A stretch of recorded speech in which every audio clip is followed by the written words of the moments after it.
Comme une histoire qui se répète. Des Soudanais en faveur d'un gouvernement civil tentent d'échapper à des tirs. Ce lundi, pour la 6e fois dans l'histoire du pays, les militaires ont pris le pouvoir au Soudan.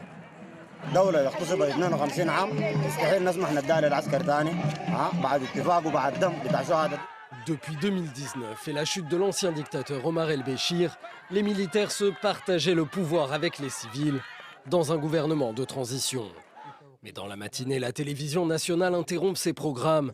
Le général Al-Bourhan, le chef de la transition au Soudan, annonce l'arrestation de la quasi-totalité des dirigeants civils du gouvernement, dont le Premier ministre Abdallah Hamdouk.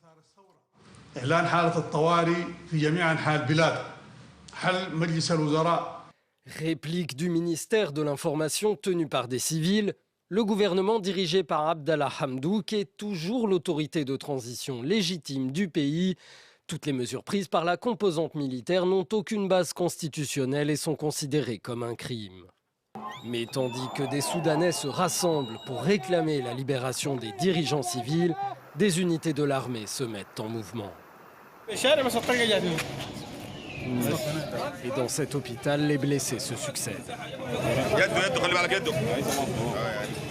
Ces derniers mois, les tensions entre les militaires et les civils au sein de la transition n'ont cessé de croître, alimentées par des dossiers clés comme la remise de l'ancien dictateur Omar el-Béchir à la CPI, la crise économique, mais aussi le passage de relais du général Al-Bourhan à un dirigeant civil prévu pour 2022.